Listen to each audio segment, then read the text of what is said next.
Hi everyone and welcome to all. तो इस class में कवर करने वाले हैं कंप्लीट यूपीएससी प्रीलिम्स के सिलेबस के डिकोड। ठीक है ना। एज यूजुअल जैसे कि अपने को पता है कि अगर इनिशियल स्टेज में हो या फिर अगर अभी अभी बिगिनर हो, यूपीएससी का प्रिपरेशन स्टार्ट किए हो, तो प्रिपरेशन स्टार्ट करने से पहले जो मोस्ट इंपॉर्टेंट थिंग है उस सिलेबस को जानना। अब देखो यूपीएससी ने जो अपना सिलेबस दिया वो तो जो है नॉर्मली लाइन बाय लाइन करके जो है फिनिश कर दिया है, लेकिन एक्चुअल में यूपीएससी के सिलेबस उतना बस नहीं है। यूपीएससी का जो सिलेबस एक्चुअल में जो डिकोड करना है ना, वो हम लोग इस क्लास में प्रॉपर डिकोड करने वाले हैं, क्योंकि सिलेबस एक लाइन में दिया हुआ है लेकिन उसको पढ़ना बहुत ज्यादा पड़ता है। क्यों ऐसा? क्योंकि वहां पे रीडिंग बिटवीन लाइन अपने को डिस्कस करना है। जो सिलेबस दिए हुए उसको डिकोड करने के एक्चुअल में सिलेबस बोल क्या चाह रहे हैं। ठीक है, तो हर एक सिलेबस जो प्रीलिम्स में दिए गए यूपीएससी के द्वारा, मैं ऑफिशियल सिलेबस को भी यहाँ पे पुट आउट करूंगा, ऑफिशियल सिलेबस को भी दिखाऊंगा एक्चुअल में कैसे वहां पे दिए हुए हैं। एज यूजुअल क्लासेस का जो पीडीएफ है टेलीग्राम चैनल में अपलोड हो जाता है, लिंक डिस्क्रिप्शन में दिया हुआ है। कोई भी क्वेरी होता है एग्जाम जर्नी से रिलेटेड, कोई भी क्वेरी होता है तो व्हाट्सएप नंबर भी है, वहां पे मैसेज कर सकते हो। स्टार्ट करते हैं फिर कंप्लीट सिलेबस डिकोडिंग को। सबसे पहले ध्यान रखना, जो यूपीएससी जो प्रीलिम्स होते हैं, है ना, जो प्रीलिम्स एग्जाम यहाँ पे कंडक्ट कराए जाते हैं, वो दो एग्जाम यहाँ पे कंडक्ट होता है। एज यूजुअल सबको है ना, आई होप कि इतना तो पता होगा कि दो एग्जाम यहाँ पे कंडक्ट कराए जाते हैं, पेपर 1 का और दूसरा होता है पेपर 2 का। पेपर 1 जो होता है वो जीएस पेपर होते हैं, पेपर 2 जो होता है वो सी सेट के पेपर होते हैं। लेकिन अपने को जो फोकस करना है दोनों में फोकस करना है, लेकिन इक्वली फोकस करने की जरूरत नहीं है। इस पॉइंट को ध्यान से समझना। स्ट्रेटजी भी बनाओगे तो उसी के अकॉर्डिंग यहाँ पे बनाना, है ना। जीएस जो है ये अपने को कट ऑफ को पार करना होता है, कट ऑफ यहाँ पे निकालना है। और मेंस अगर लिखना है तो जो जीएस है स्पेशली जीएस 1, इसको जो है सबसे ज्यादा टारगेट करना पड़ेगा। सी सेट जो है क्वालिफाइंग होते हैं, तो अपने को क्वालिफाइंग के अकॉर्डिंग यहाँ पे प्रिपरेशन करना है। देखो नो डाउट अभी जिस तरीके से क्वेश्चंस पूछे जा रहे हैं, स्पेशली अगर मैं एग्जांपल लूं, और 2026 अभी रिसेंटली प्रीलिम्स का एग्जाम कंडक्ट हुआ है। अभी का अगर मैं एग्जाम को देखूं, क्वेश्चंस को अगर देखो, क्वेश्चंस का नेचर को अगर देख के बताऊं, तो एक्चुअल में जो है नो डाउट यहाँ पे थोड़ा सा लेंदी टाइप के क्वेश्चन, एनालिटिकल टाइप के क्वेश्चन ज्यादा पूछे गए हैं, है ना। थोड़ा सा टफनेस देखने को मिला है, तो अपने को उसके अकॉर्डिंग प्रिपरेशन करना है।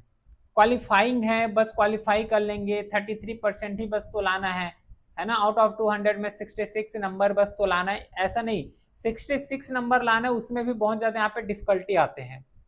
चलो एक काम ही करते हैं, सीधा जो सिलेबस है उस सिलेबस की तरफ बढ़ते हैं। ठीक है, देखो ये जो है जीएस पेपर 1 का सिलेबस है, ये यूपीएससी का ऑफिशियल वेबसाइट से डाउनलोड किया हुआ है ना, जो नोटिफिकेशन रिलीज करते हैं।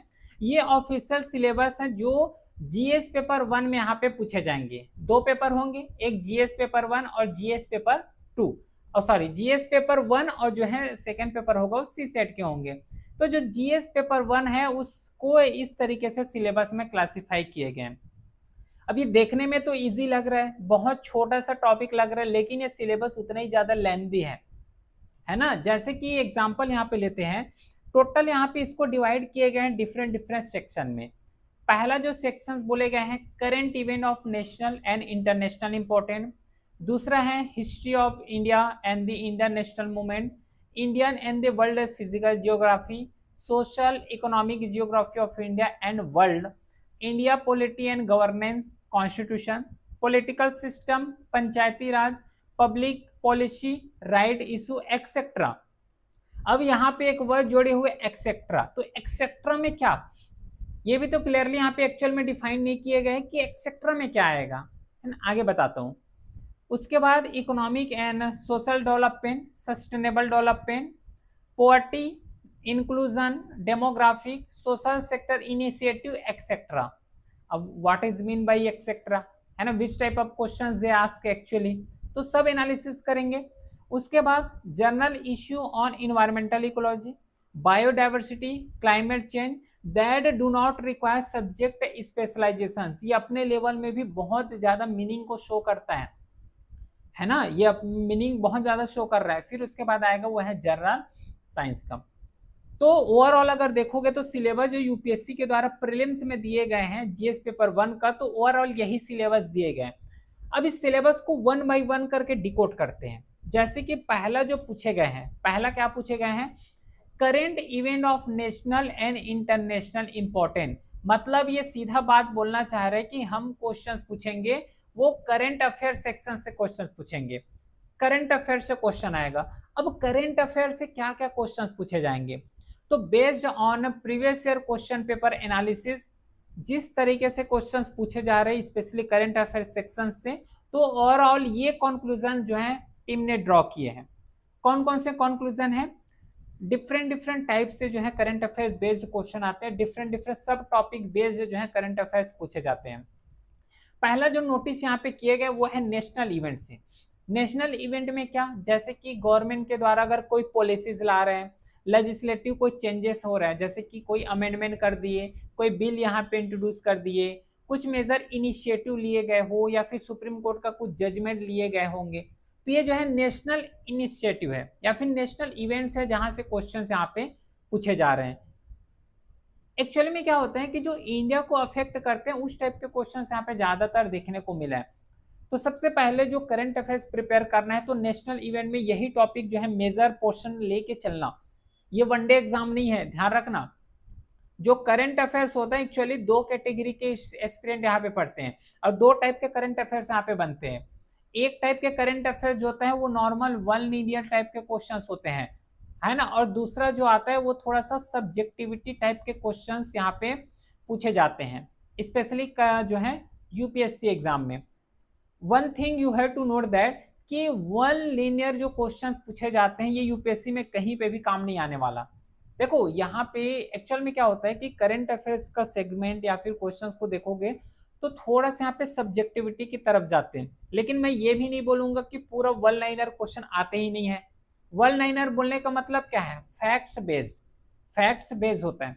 Facts based question no doubt UPSC में पूछे जाते हैं, ठीक है। तो प्रॉपर जैसे एज यूजुअल जो वनडे एग्जाम में वन लाइनर क्वेश्चंस पूछे जाते हैं वैसा यूपीएससी में नहीं पूछे जाते हैं। अपने को प्रिपरेशन करना है दोनों का एमलगमेशन करके।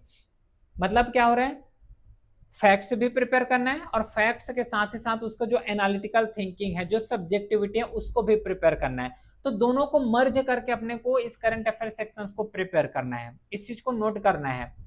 इंटरनेशनल इवेंट का अगर बात करें, जैसे कि कोई समिट हो रहा है जिसमें से इंडिया जो है पार्टिसिपेट किए हुए होंगे या फिर इंडिया जो है विजिट में रहे होंगे, फॉर एग्जांपल G20 का हो गया, ब्रिक्स समिट हो गए, प्लस इसमें कौन कौन से इंटरनेशनल लेवल में डिफरेंट डिफरेंट कंट्री के साथ क्या कॉन्फ्लिक्ट है, बॉर्डर डिस्प्यूट हो गए, ट्रीटीज हो गए, ग्लोबल इकोनॉमिक या फिर इन्वायरमेंटल डेवलपमेंट्स हो गए, ये सब जो है इंटरनेशनल इवेंट की कैटेगरी में आते हैं। फिर गवर्नमेंट स्कीम्स हो गए, जैसे कि कुछ न्यू स्कीम्स अगर लॉन्च किए हुए होंगे, रिफॉर्म्स हो गया, है ना, और जैसे कि ऑलरेडी एग्जिस्ट स्कीम है तो उसका क्या इम्पैक्ट आया, है ना, डिजिटल इंडिया हो गया, स्वच्छ भारत एक्सेट्रा, एक नॉर्मल ये तो एग्जाम्पल लिखे गए हैं स्कीम का। अगर कोई रिपोर्ट पब्लिश कर रहे हैं, रिपोर्ट चाहे नीति आयोग के द्वारा नेशनल लेवल में पब्लिश करे चाहे इंटरनेशनल लेवल में पब्लिश करे, जैसे कि WHO हो गया, है ना, world health organisation, NITI Aayog हो गया, वर्ल्ड बैंक हो गए, UNDP हो गए, तो इस तरीके के जो रिपोर्ट रिलीज कर रहे हैं उसको प्रिपेयर करना है। इन्वायरमेंट एंड डिजास्टर न्यूज में जैसे कि साइक्लोन, वाइल्ड फायर हो गया, है ना, वाइल्ड फायर बहुत ज्यादा न्यूज में रहता है, बायोडाइवर्सिटी हॉटस्पॉट्स हो गए, UN क्लाइमेट समिट हो गए, तो इन सब चीज को अपने को पढ़ना है ना। ये प्रीवियस ईयर क्वेश्चंस पेपर में एक्चुअल में इस टाइप के पूछे हुए हैं। साइंस टेक अपडेट में अगर देखोगे तो जैसे कि इसरो ने कुछ लॉन्च किए हुए हैं, AI के फील्ड में कुछ अगर एडवांसमेंट हुआ हो, बायोटेक हो गया, तो ये जो है ओवरऑल करंट अफेयर सेक्शन से क्वेश्चंस देखने को मिलता है। तो अपने को प्रिपेयर करना है तो इन्हीं सब के अकॉर्डिंग प्रिपरेशन करना है। करंट इवेंट नेशनल और इंटरनेशनल जो इंपॉर्टेंस बोले गए ना, तो ये सब टॉपिक है जहां से बार बार और रिपीटेडली वे में क्वेश्चंस पूछे जा रहे हैं। अब एक चीज यहाँ पे नोट किए होंगे कि ये तो यूपीएससी तो सीधा एक लाइन में बस दे दिया है, current event of national and international importance, तो इसमें पढ़ेंगे क्या क्या।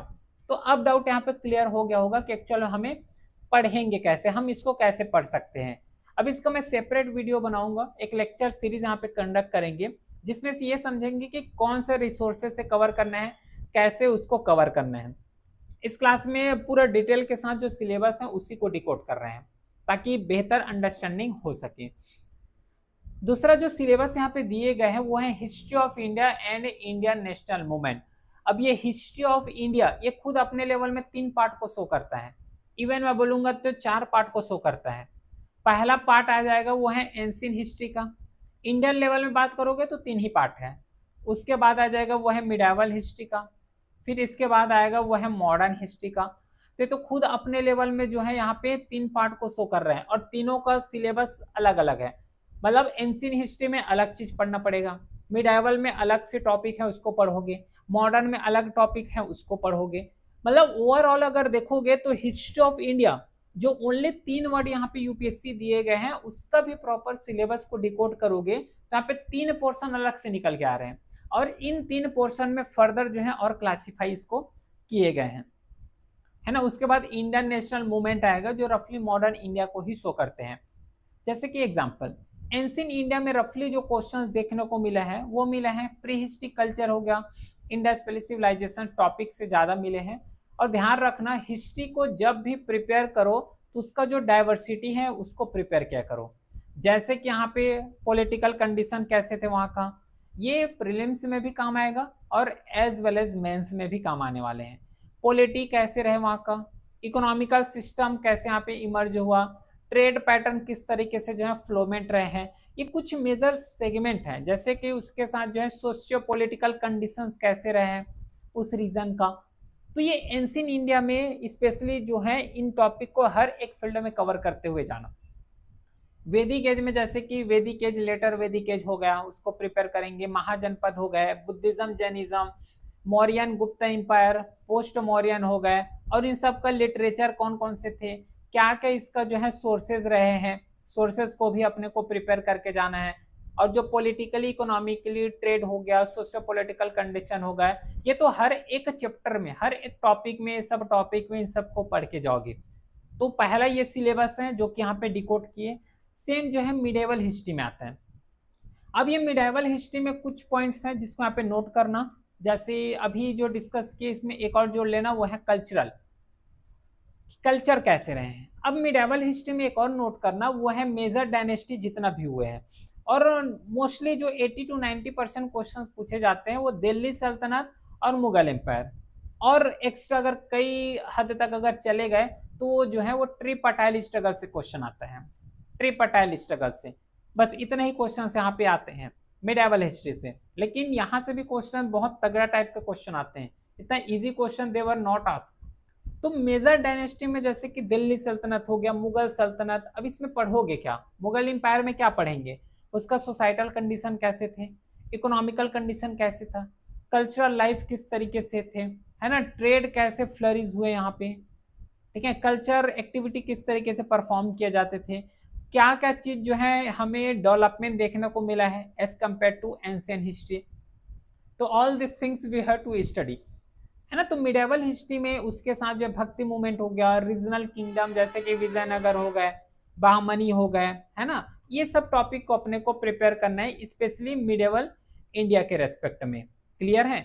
अब नेक्स्ट कवर करते हैं वो है मॉडर्न इंडिया और इसी को इंडियन नेशनल मूवमेंट करके एक सिलेबस दिए हुए है ना, यहाँ पे देखो इंडियन नेशनल मूवमेंट, ये जो इंडियन नेशनल मूवमेंट है इसको मॉडर्न इंडिया की कैटेगरी में इंक्लूड कर सकते हैं, ठीक है। तो इसमें क्या करोगे, एडवेंट ऑफ यूरोप, किस तरीके से जो यूरोपियन कंट्री है वो इंडिया में आए, फिर आने के बाद किस तरीके से रूल्स एंड रेगुलेशंस बनाए, मेजर कॉजेज जैसे कि यहाँ पे रिवॉल्ट हुए 1857 का, तो रिवॉल्ट क्यों हुआ, क्या कॉज रहे हैं, इवेंट हो गया, कॉन्सिक्वेंसेज हो गए, डेवलपमेंट किस तरीके से हुए नेशनलिज्म का, स्पेशली मॉडरेट हो गया, एक्सट्रीमिज्म हो गया, फिर एक्सट्रीमिज्म से जो है किस तरीके से रिवॉल्यूशनरी एक्टिविटी की तरफ गए, गांधीयन ईरा के बारे में अपने को पढ़ना है ना, कौन कौन से यहाँ पे रिफॉर्मर आए, रिफॉर्मर का नाम, पर्सनालिटी का नाम अपने को पता होना चाहिए, कौन से फील्ड से बिलोंग करते हैं, कौन कौन से डिफरेंट डिफरेंट सोशल ऑर्गेनाइजेशंस बनाए, सोशियो रिलीजियस मूवमेंट हो गया जैसे कि आर्य समाज हो गए, ब्राह्मण समाज हो गए, अलीगढ़ मूवमेंट हो गए और भी आते हैं, है ना, उन सबको जो है अपने को प्रिपेयर करना है। तो ये ओवरऑल सब टॉपिक है, सब कैटेगरी है जिसमें अपने को हर एक चीज को डिटेल के साथ कवर करना है। नेक्स्ट सब्जेक्ट आता है वो है इंडियन और वर्ल्ड ज्योग्राफी। अब देखो इसमें इंडियन ज्योग्राफी भी अपने को पढ़ना है और साथ ही साथ वर्ल्ड ज्योग्राफी को भी पढ़ना है। तो सबसे पहले ओवरऑल अगर मैं इसको और थोड़ा सा ब्रेक डाउन करूं तो अपने को सबसे पहले टारगेट करना है वो है फिजिकल ज्योग्राफी की तरफ। फिजिकल ज्योग्राफी में नॉर्मल जो अर्थ का उसी के साथ जो वर्ल्ड का जो फिजिकल फीचर्स होते हैं उसको ज्यादा यहाँ पे टारगेट करना है। जैसे कि जियोमॉर्फोलॉजी का अगर बात करोगे तो अर्थ स्ट्रक्चर हो गया, लैटिट्यूड लॉन्गिट्यूड, उसके साथ लैंड फॉर्म हो गया, प्लेट टेक्टोनिक्स, माउंटेन फॉर्मेशंस हो गए। क्लाइमेटोलॉजी का अगर बात करें तो एटमॉस्फेयर है, विंड सिस्टम हो गया, मानसून हो गए। ओशियनोग्राफी में ओशियन रिलीफ, करंट हो गए, सालिनिटी, मैराइन रिसोर्सेज। मैपिंग का अगर बात करोगे तो जितना भी मेजर रिवर्स हैं, माउंटेन हो गए, नेचुरल रीजन्स हो गए, तो इन सबको जो है अपने को फिजिकल ज्योग्राफी के अंदर डिस्कस करना है। सेम गोज फॉर स्पेशली अगर इंडियन ज्योग्राफी के रेस्पेक्ट में अगर बात करें तो सबको इंडियन स्पेसिफिक पढ़ना है। जितना भी डिस्कस किए हैं ये सब तो वर्ल्ड स्पेसिफिक हो गया, और यही सब चीज को जो है अपने को इंडियन स्पेसिफिक भी टारगेट करके चलना है। इंडियन स्पेसिफिक टारगेट करके चलोगे। जैसे कि फिजियोग्राफी, अब फिजियोग्राफी में हिमालय हो गया, plain, plateau, coastal area, land islands हो गए। रिवर सिस्टम का अगर बात करो तो हिमालय, पेनिनसुलर रिवर हो गए। क्लाइमेट पैटर्न में मानसून हो गया, ड्रॉट हो गया, अल नीनो, ला लीना हो गए, है ना। एग्रीकल्चर, डेमोग्राफिक हो गया, इंफ्रास्ट्रक्चर्स हो गए। तो इन सब चीज को अपने को इंडियन ज्योग्राफी की कैटेगरी में, मतलब स्पेशल जो इंडियन फील्ड है, इंडियन के रिस्पेक्ट अपने को इन सब टॉपिक को प्रिपेयर करके जाना है। अब देखो यहाँ पे सिलेबस देखो, सिलेबस बल्कि जो है एक ही लाइन में फिनिश कर दिए, इंडिया और वर्ल्ड ज्योग्राफी।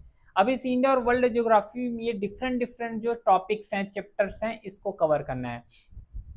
इकोनॉमी ज्योग्राफी का अगर बात करें, इकोनॉमिक ज्योग्राफी का तो industrial locations, economic activity, economic infrastructures हो गए, है ना। उसके साथ रीजनल डेवलपमेंट, पॉपुलेशन हो गया, रिसोर्स इशू हो गए, तो ये टॉपिक को प्रिपेयर करना है। वर्ल्ड ज्योग्राफी का अगर स्पेशली बात करें तो कंटिनेंट, मेजर रिफॉर्म हो गए, climate type, world agro region हो गए, मेजर लेक हो गए, लेक के साथ वर्ल्ड इंपॉर्टेंट जितना भी स्टेट्स हैं, इस्थमसेस हो गए, इन सबको जो है अपने को पढ़ के जाना है। ये पूरा डिकोड किए हुए हैं based on previous year question paper, तो इन सब टॉपिक को पढ़ के जाओगे एटलीस्ट। फिर फोर्थ लाइन में डिफाइन किए गए हैं वो है इंडियन पॉलिटी और गवर्नेंस। अब ये जो इंडियन पॉलिटी और गवर्नेंस है, इसको जब और फर्दर कैटेगराइज करोगे तो कई डिफरेंट डिफरेंट इंपॉर्टेंट चैप्टर्स यहाँ से इमर्ज होके आते हैं। जैसे कि हिस्टोरिकल बैकग्राउंड, किस तरीके से कॉन्स्टिट्यूशन बना, है ना, स्ट्रक्चर कैसे है गवर्नमेंट का, लोकल गवर्नमेंट क्या होता है ना, उसके रिलेटेड क्या क्या प्रोविजंस हो गए, कॉन्स्टिट्यूशनल बॉडी जितना भी डिफरेंट डिफरेंट कॉन्स्टिट्यूशन है, यूपीएससी का हो गया, फाइनेंस कमीशन हो गया, कैग हो गए, इलेक्शंस कमीशन हो गए, है ना। तो ये तो कॉन्स्टिट्यूशन बॉडी है। सेम जो है डिफरेंट डिफरेंट जितना भी नॉन कॉन्स्टिट्यूशनल बॉडी है, जैसे कि एनएचआरसी हो गया, एनसीएससी हो गए, है ना, एनसीडब्ल्यू हो गए, इन सब चीज के बारे में। साथ ही साथ इसमें जो है ऐसे भी क्वेश्चंस पूछे जाते हैं जो कि करंट अफेयर्स को मर्ज कर देते हैं स्टैटिक पोर्शन के साथ। व्हाट आई मीन टू से कि करंट अफेयर्स और स्टैटिक पोर्शन दोनों को मर्ज करके जो है क्वेश्चंस पूछ दिए जाते हैं। जैसे कि उस टाइम कोई अगर रिजर्वेशंस में बात हो रहा होगा तो वहां से क्वेश्चन कर देंगे, मर्ज कर देंगे स्टैटिक पोर्शन के साथ। इंपॉर्टेंट जजमेंट हो गया, है ना, करंट गवर्नेंस जितना भी टॉपिक है, तो यहाँ से ओवरऑल क्वेश्चंस अपने को देखने को मिलता है इंडियन पॉलिटी और गवर्नेंस सेक्शन से। फिर नेक्स्ट जो यहाँ पे लैंड और जो टॉपिक ऐड किए गए हैं सिलेबस में वो है इकोनॉमिक एंड सोशल डेवलपमेंट। अब ये इकोनॉमिक एंड सोशल डेवलपमेंट में एक्चुअली हम लोग जो है इकोनॉमी को ही टारगेट करते हैं, लेकिन इकोनॉमी एक सब्जेक्ट है, इस चीज को ध्यान से समझने। इकोनॉमी पढ़ रहे हैं मतलब ये पूरा सिलेबस कंप्लीट हो जाएगा, ऐसा नहीं है, क्योंकि इसमें और वर्ड भी जुड़े गए हैं, जैसे कि इकोनॉमी और उसी के साथ सोशल डेवलपमेंट। और एक्चुअल में इकोनॉमिक में स्पेशली अगर मैं बताऊं तो इसमें जो पैटर्न जो यहाँ पे बढ़ रहा है ना, जो पूछने का तरीका बढ़ रहा है, वो है कि मोस्टली जो है करंट अफेयर बेस्ड क्वेश्चन ज्यादा आते हैं और करंट अफेयर्स को जो है स्टैटिक पोर्शंस के साथ मर्ज कर देते हैं। तो यहाँ से क्वेश्चन देखने को मिलता है, जैसे कि यहाँ पे जो नॉर्मल कॉन्सेप्ट होता है, जीडीपी हो गया, जीएनपी हो गया, एनएनपी हो गए, यहाँ से क्वेश्चंस आते हैं। प्लानिंग के रेस्पेक्ट में हो गया, डिफरेंट डिफरेंट सेक्टर्स जो होते हैं, है ना, agriculture, industry, primary, secondary, tertiary जो सेक्टर्स होते हैं। इंडियन इकोनॉमिक डेवलपमेंट हो गया, poverty and unemployment, social inclusion exclusion हो गए, पॉपुलेशन डेमोग्राफी हो गए, सस्टेनेबल डेवलपमेंट हो गए, सोशल सेक्टर हो गए। तो यहाँ से ओवरऑल जो है नेचर ऑफ क्वेश्चन जो है इस तरीके से चेंज होते रहते हैं। तो स्पेशली अगर मैं इकोनॉमिक और सोशल डेवलपमेंट का अगर बात करूं तो ये सिलेबस है जिसको और डिकोड अपने को करना है, ये पूरा डिकोडेड सिलेबस है जहां से क्वेश्चंस एक्चुअल में देखने को मिला है। सेम रेस्पेक्ट में अगर इन्वायरमेंट का अगर बात करो, पर्यावरण के रेस्पेक्ट में अगर देखोगे तो इन्वायरमेंटल इकोलॉजी, बायोडाइवर्सिटी और क्लाइमेट चेंज। अब इसका कोई एकदम स्टैटिक टॉपिक नहीं होता, ठीक है। देखो हालांकि हर एक सब्जेक्ट का पर्सनल एक स्टैटिक टॉपिक होता है नो डाउट, लेकिन यहाँ से भी जो नेचर ऑफ क्वेश्चन है वो करंट अफेयर बेस्ड क्वेश्चन ज्यादा पूछे जाते हैं, क्योंकि इसका नेचर ही वैसा है, इस सब्जेक्ट का नेचर ही वैसे है। जैसे कि यहाँ पे इन्वायरमेंटल इकोलॉजी, चलो इन्वायरमेंटल इकोलॉजी तो नो डाउट यहाँ पे एक स्टैटिक पोर्शन हो गया, बायोडाइवर्सिटी यहाँ पे स्टैटिक पोर्शन हो गया, करंट अफेयर्स भी इवन स्टैटिक पोर्शन हो गया। लेकिन यहाँ पे स्टैटिक पोर्शन तो है, लेकिन एक्चुअल में इसका नेचर ऑफ क्वेश्चन देखोगे तो करंट अफेयर्स पे जाते हैं, है ना। जैसे कि यहाँ पे इकोलॉजी के बारे में अपने को पढ़ना है, क्या होता है इकोलॉजी, कितने डिफरेंट डिफरेंट टाइप्स हैं, बायोडाइवर्सिटी हो गया, क्लाइमेट चेंज हो गए, इन्वायरमेंटल पॉल्यूशन हो गया, इन्वायरमेंटल प्रोटेक्शन लॉ हो गया, डिफरेंट डिफरेंट जो लॉ यहाँ पे बनाए गए हैं, फॉरेस्ट एक्ट हो गए, वाइल्ड लाइफ प्रोटेक्शन एक्ट हो गए, इन्वायरमेंटल प्रोटेक्शन एक्ट हो गए, डिजास्टर मैनेजमेंट, रिसेंट डेवलपमेंट जितना भी यहाँ पे हुआ है। अब ये रिसेंट डेवलपमेंट ही अपने लेवल में पूरा करंट अफेयर्स को ही शो कर रहे हैं, क्लियर। तो इस तरीके से अपने को जो है हर एक टॉपिक को डिटेल के साथ कवर करके जाना है। तो ये सिलेबस को ये डिकोड किए इन्वायरमेंटल इकोलॉजी। अब ये इकोलॉजी अपने लेवल में ब्रॉड टर्म होता है, जिसमें अपने को जितना भी उसका स्ट्रक्चर्स हो गए, कॉन्सेप्ट हो गए, टाइप हो गए, फूड चेन, एनर्जी फ्लो, इन सब चीज के बारे में अपने को पढ़ना होता है। फिर लास्ट में 7 पॉइंट है और टोटल 7 पॉइंट यहाँ पे दिए गए हैं, वो है जनरल साइंस। जनरल साइंस से रफली 72 इवन मैं बोलूँ 80 to 90% पूरा करंट अफेयर बेस्ड क्वेश्चन यहाँ पे मर्ज करते हैं, ठीक है। अगर कोई न्यूज रहे हैं और करंट अफेयर्स को स्टैटिक के साथ यहाँ पे मर्ज करते हैं, ठीक है। तो आई होप समझ आया होगा। जो पेपर 1 है स्पेशली उसको अब तक तो डिकोड कर चुके हैं, अब इंटर करते हैं वो है सी सेट की तरफ।